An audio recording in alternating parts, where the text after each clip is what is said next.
Revival on the border. This, obviously, the border is a huge issue. Everybody's been talking about it. It's going to be a big election issue, but it's a people issue. It's a gospel issue. Talk about revival on the border. What are you trying to do?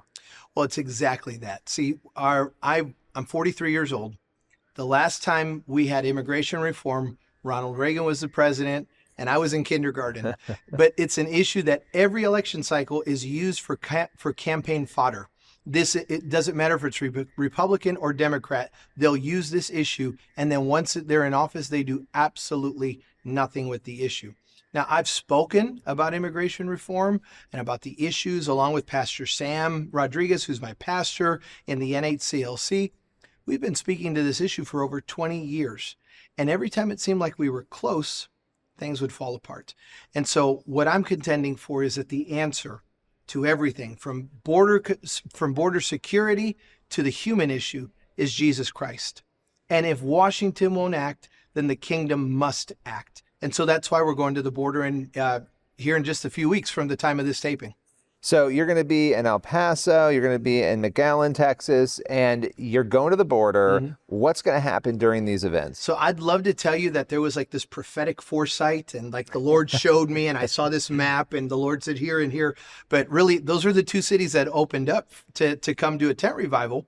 It just so happens that when you look at the map, it is the most extreme border on the southern border, east and west. So, from right where Texas and New Mexico meet to right where Texas and Louisiana meet on the other side. So we'll start in El Paso. We're going to have 3 days of a tent revival there. And then we have what's called a prayer army. These are intercessors that are going to gather with us. We're going to pray over them and send them out from the tent in El Paso. They're going to drive the 1,254 miles of the southern border because part of what we felt the Lord called us to do was to pray over the entire southern border.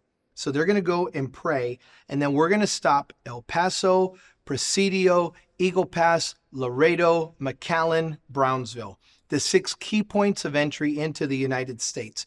And we're going to have prayer rallies in those specific cities. So 2 tent revivals, 6 prayer rallies. My goal, and I've learned to not put a cap on the Lord. So I'm going to say it this way. I'm believing for at least 5,000 people to have an experience with the Lord, whether they're water baptized, filled with the Spirit, give their life to God, healed, delivered, whatever it might be.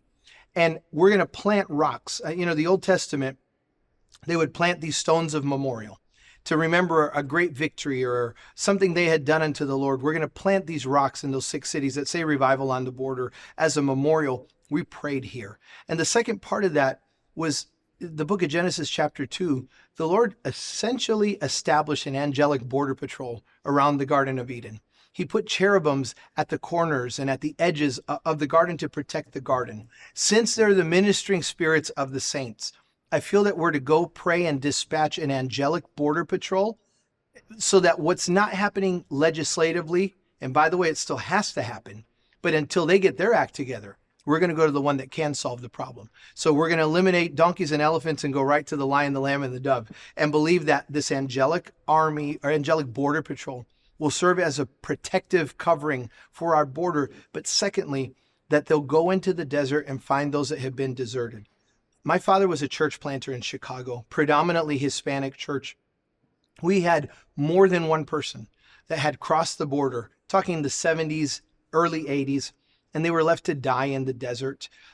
Women that were raped, children that were abused or tortured, and just left to die in the desert. But they testified that an angel of the Lord appeared, wings and all, and said, I'm been sent by God, and would bring them water, would bring them food, would bring them to a bus and say, go to Chicago, go to this. And they would go and they would come to our church and say, I'm just here because, and as that sounds so far out nowadays, but that's our heritage. The angels of the Lord, these ministering spirits have done it for others. And so I'm praying that God would do it again for others that have been left to die in the desert. And now it's not just women, it's men as well.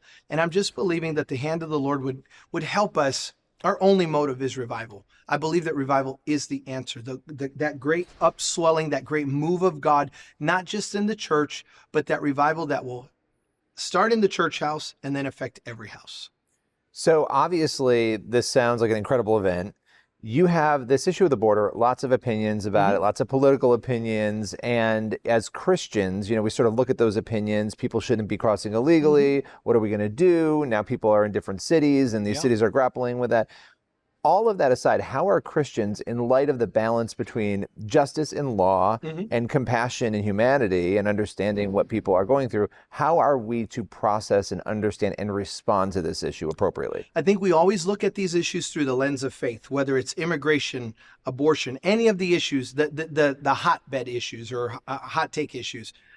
We always come from a lens of compassion. Now, I'm a Hispanic, but before I'm Hispanic, I'm a Christian. I think they should shut the border down completely. And I have advocated for immigration reform. I have compassion for the issue. I've in the ministries that I've pastored, our congregations have been made up predominantly of undocumented immigrants. But right now the issue is it's like on steroids. That's the best adjective I can give. Yeah. For 15 years, I've been talking about approximately 15 million undocumented immigrants in the country. You're talking about like 30 million just in the last 4 years under this administration. It's out of control.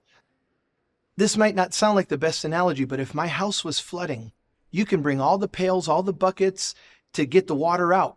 But until you find out where that water is entering the house, we're all working to no avail.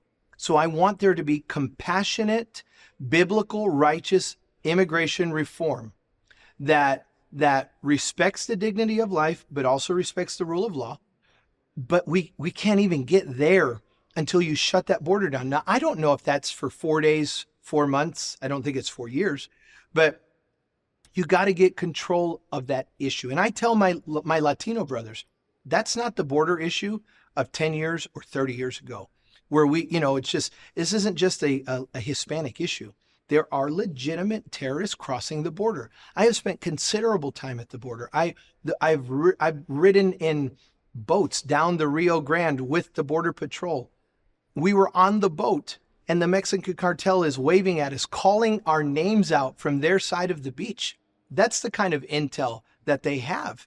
There is if Pastor Sam was here, and of course, he borrowed it from the Wizard of Oz, but he'd say, Dorothy, we're not in Kansas anymore. This issue is not what it used to be. It's a national security issue. 100 is what you're saying. 100%. Right, and you have to shut that border down, the southern and the northern border. Shut them both down for a season. And because we don't just have a wall problem.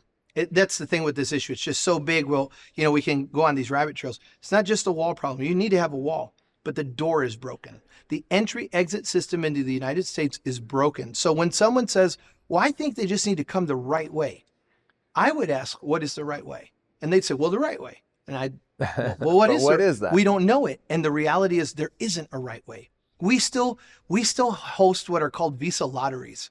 But it's a lottery. People put money in to hope that, there's just so much and there's not enough time to cover it all. We have to fix the doorway into the system.